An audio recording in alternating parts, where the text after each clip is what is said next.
પડી જવાથી તો મારા છોકરાઓ તારીખ હોશિયાર નહોતા. પછી મેં વિચાર્યું કે ચલો મારા જીજાજી છે 20 વર્ષથી મારા અખાડામાં પહેલવાન તરીકે ઊભા રહી છે.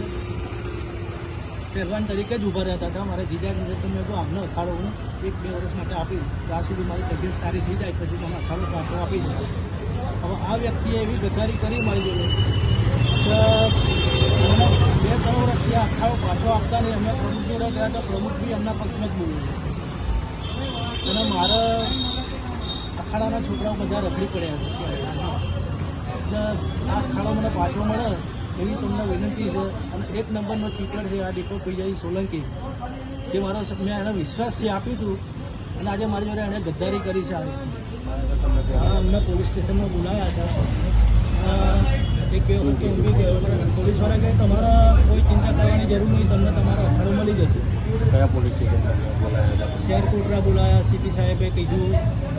પછી ત્યાંથી તમને શું જવાબ આવ્યો? અમને ત્યાંથી જવાબ એટલો આપ્યો હતો કે ભાઈ તમને અખાડો મળી જાય પછી શું છે. પછી અમે કીધું કે સારું, પછી અમને કંઈ વાંધો જ નહીં ને. અત્યારે તમારા મીડિયાના બોલાવવાનું જે એટલું કારણ એટલું જ છે મીડિયાવાળાને બોલાવવાનું કે અમે તો ક્યાંય ના રહ્યા. આ અખાડો આજે મારા છોકરાઓ બધા રખડી પડ્યા છે અને અખાડો આજે જે એણે લઈ લીધો છે એ પાછો આપતો નહીં. અને પોલીસવાળા મને બોલાય કરતા હતા. પછી મારા શું કે મારા સંઘને મેં મોકલ્યો કે ભાઈ માથી ચલાય એવું નહીં, તું જા. અને હું દાખલ હતો, પોતે હું દાખલ હતો એ સમયે. અને એના પ્રૂફ જોતા તો હું તમને આપું, બતાવું.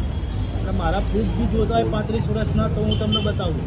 પોલીસે તમને તમારા સનને મોકલ્યા? બીજી એક વસ્તુ છે કે હું પોતે અને મારો સન 2 જણા અમે હરેક પોલીસ ચોકીની અંદર એપ્લિકેશન આપી હતી અખાડા વિશે.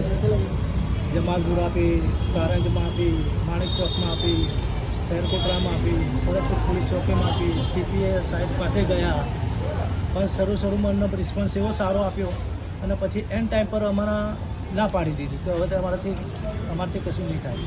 ના પાડી એટલે અખાડો તમને હવે નહીં મળે. કારણ એ કે અત્યારે કે તમારા અખાડો આ ભાઈને સોંપ્યો છે એ ભાઈ એના નામે કરી નાખ્યો છે. બીજું કંઈ તમારા ધમકી આપી હોય?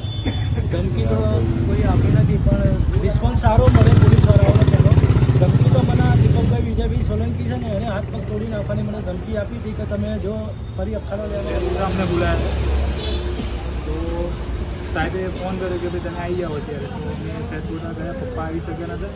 તો હું મારા જેવાથી એ સામેવાળાને બી બોલાયા હતા અને પીઆઈ સાહેબે કહ્યું હતું કે તમને અત્યાર સુધી અમે દોડ્યા કે તમને ન્યાય અપાઈશું. પણ જે માધુપુરા પોલીસ સ્ટેશનથી એક કોન્સ્ટેબલ આવ્યા અને એમણે એવી વાત કરી કે ભાઈ આમને લખાણને આ બધું આપી દીધું છે.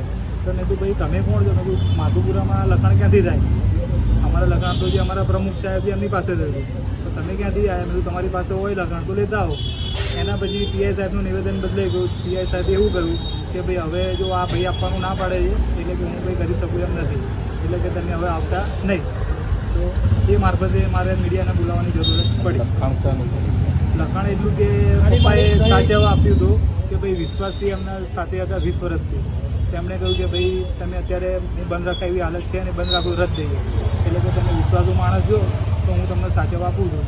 તેમને સાચવવા આપ્યો. તેને લખ્યું હતું એમાં કે ભાઈ સંમતિથી હમણાં વિષય બાબત કે ભાઈ સંચાલક બનાવવાનો. ના, ખાલી લખાણ એના માટે 3 વર્ષનું લખાણ હતું કે 3 વર્ષનું તમને પાછા આપી દઈશું. 3 વર્ષ થઈ ગયા. 3 વર્ષ થઈ ગયા. હવે એમણે શું કર્યું? એમણે 22માં કર્યું હતું, 2022માં લખાણ. 23થી લોકોએ નીકાળ્યો, દીપકભાઈ વિજયભાઈ સોલંકી. પછી એમને બીજા વર્ષે ડાયરેક્ટ એમના છોકરાના નામે ટ્રાન્સફર કર્યું, જે નીરવ દીપકભાઈ સોલંકી. એમણે લખાણ એ બધું કર્યું પણ કોઈને બોલાયા નહીં. એના જસુભાઈને બોલાયા કે ના કોઈને બોલાયા નહીં. એના પ્રમુખ સાહેબે બી કોઈ બોલાયા અને એમને સોંપી દીધું ત્યાં. હવે નીરવ ત્યાં આવ્યો પોલીસ ચોકી તો એમ કહીએ કે ભાઈ મને મારા પપ્પાએ આપી દીધો એટલે કે હું કોઈને ના આપું. પોલીસને શું છે તમને જવાબ શું મળ્યો છે? પોલીસ સાહેબ કે હું આટલી મહેનત કરું, હવે ના પાડે તો કે જબરદસ્તી તેને લખાવું નહીં કે. પછી તમને શું કીધું? હવે માધુપુરાવાળા પોલીસવાળાએ જે જવાબ આપ્યો પછી સાહેબે મને ના પાડી દીધી કે હવે તમે આવતા નહીં. ક્યાં ના આવતા? અહીંયા શહેર કોટડા. કેમ ના આવતા? બસ આ જ કારણ કે હવે તમને મળી શકે એમ નથી. હવે મારે ક્યાં જવું? પછી ન્યાય માટે તમને બોલાય. ભારતીય જનતા પાર્ટીનો પ્રમુખ છું, કિશન મોરચાનો. અને હું મીડિયાના મારફતે હું આ ભાઈને સાથ સહકાર આપું છું. અને આ ભાઈને હું વર્ષોથી 15 વર્ષથી હું ઓળખું છું. 15-30 વર્ષથી આ અખાડો ચલાવતા હતા. પણ આજે 2-3 વર્ષથી આ ભાઈ બીમાર પડી ગયેલા, તો ભાઈએ છે ને એમના સગા સંબંધીને સોંપણી કરી હતી, બરાબર.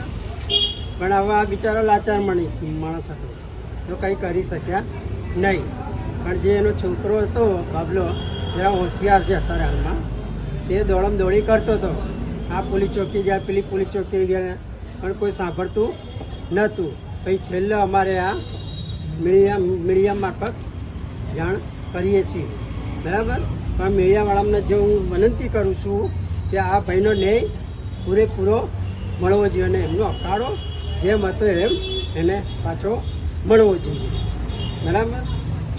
ઉસ્તાદ હતા, સંચાલક બી હતા ને ઉસ્તાદ બી કરાર. પણ અત્યારે સંચાલક નહીં કે ઉસ્તાદમાં બી નહીં.